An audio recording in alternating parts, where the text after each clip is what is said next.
एक बेलपत्र जब आप पत्थर शंकर जी की पिंडी के ऊपर चढ़ाते हैं तो उसका भी एक ऐसा विस्फोटक होता है। 4000 नापकर हाथ में जितने भी बीमारी के कीटाणु होंगे एक बेलपत्र के चढ़ाने से उसमें से इतना विस्फोटक हो जाता है। किसी भी दिन बेलपत्र के ऊपर घी लगाकर चढ़ा दें, मनचाहा फल प्राप्त होगा, हर मनोकामनाएं होंगी पूरी। ओम नमः शिवाय। दोस्तों, जय भोलेनाथ, जय महादेव। शिव जी पर एक बेलपत्र, एक खास चीज लगाकर चढ़ाने से आपकी हर मनोकामना उसी वक्त पूरी हो सकती है और आप जो चाहें वो पा सकते हैं।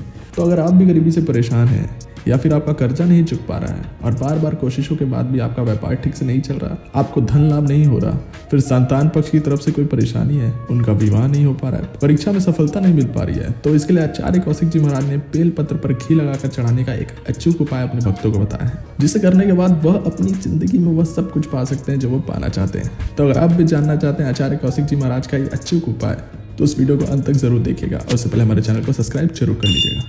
नमस्कार दोस्तों, आचार्य कौशिक जी महाराज चैनल पर आप सभी का स्वागत है। तो चलिए जानते हैं आचार्य कौशिक जी का बताया हुआ बेलपत्र का वो उपाय जिसे करने के बाद आपकी सारी मनोकामनाएं पूर्ण हो जाएंगी।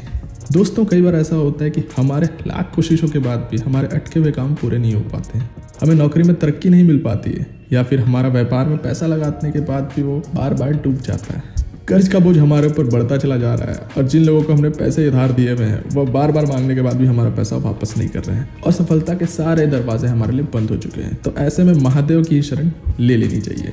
आचार्य कौशिक जी महाराज कहते हैं कि जब भी जिंदगी में सारे रास्ते बंद हो जाएं तो केवल महादेव की शरण में जाकर ही हम अपनी सारी बिगड़ी बना सकते हैं। और इसी के साथ गुरु जी ने महादेव का एक अचूक उपाय अपने भक्तों को भी बताया है। गुरु जी कहते हैं कि अगर हम बेलपत्र के ऊपर घी लगाकर महादेव को अर्पित कर देते हैं तो इससे हमारी सारी मनोकामनाएं हाथों हाथ पूरी हो जाती है। यह उपाय आप किसी भी सोमवार या फिर किसी भी मासिक शिवरात्रि या प्रदोष तिथि वाले दिन कर सकते हैं।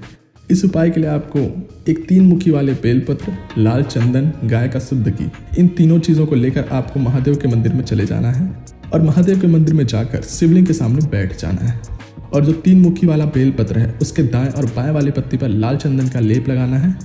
अब इसके बीच वाली पत्ती पर आपको गाय का शुद्ध घी लगा देना है और महादेव के शिवलिंग पर अर्पित कर देना है। लेकिन ध्यान रखेंगे दोस्तों कि इस बेलपत्र को महादेव की सबसे छोटी पुत्री अशोक सुंदरी वाले स्थान पर उल्टा करके अर्पित करना है ताकि लाल चंदन और घी की मदद से यह बेलपत्र अशोक सुंदरी वाले स्थान पर चिपक जाए। गुरु जी कहते हैं कि अगर आप यह उपाय करने के साथ साथ महादेव और माता अशोक सुंदरी से प्रार्थना करेंगे और अपने मन की सारी मनोकामनाओं को उनके चरणों में रखेंगे तो आपकी सारी मनोकामनाएं पूरी होने लगेगी और आपके सभी काम बनने लगेंगे और सफलता आपके साथ चलती जाएगी। गुरु जी के अनुसार इस उपाय को आपको लगातार 4 सोमवार या फिर 4 मासिक शिवरात्रि या फिर 4 प्रदोष तिथि तक करना है। महादेव आपकी सभी इच्छाओं को पूर्ति जरूर करेंगे। साथ ही गुरुजी ने बताया कि जो बच्चे परीक्षाओं में सफल नहीं हो पा रहे हैं या फिर जिन बच्चों के विवाह में अड़चने आ रही हो, वो भी महादेव को खास तरीके से बेलपत्र अर्पित करके अपनी सारी मनोकामनाओं को पूर्ण कर सकते हैं।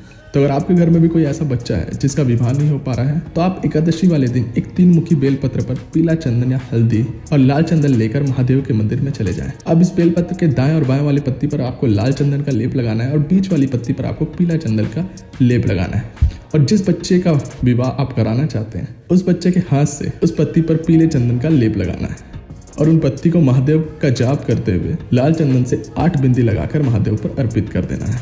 गुरु जी कहते हैं कि लगातार 3 महीने तक प्रत्येक एकादशी को अगर आप ये उपाय करते रहेंगे तो आपके बच्चे का विवाह जल्द हो जाएगा। अगर आप इस उपाय को देवठनी या एकादशी वाले दिन करते हैं तो आपको जल्दी ही शुभ परिणाम मिलेंगे। तो दोस्तों, ये थी गुरु जी के बताए हुए बेलपत्र के जो आपकी सारी इच्छाओं को पूर्ण कर सकते हैं। तो उम्मीद करते हैं दोस्तों कि गुरु जी की दी हुई जानकारी आपके लिए लाभकारी रही होगी। अगर आपको आज की हमारी वीडियो पसंद आई हो तो चैनल को सब्सक्राइब करके बेल नोटिफिकेशन आइकन को जरूर प्रेस कर दीजिए ताकि लेटेस्ट वीडियो की नोटिफिकेशन आप तक सबसे पहले पहुंच सके। और साथ ही हमें कमेंट सेक्शन में जरूर साझा करिएगा कि आप किस टॉपिक से रिलेटेड वीडियो देखना चाहते हैं। तब तक के लिए मिलते हैं अगले वीडियो में। धन्यवाद।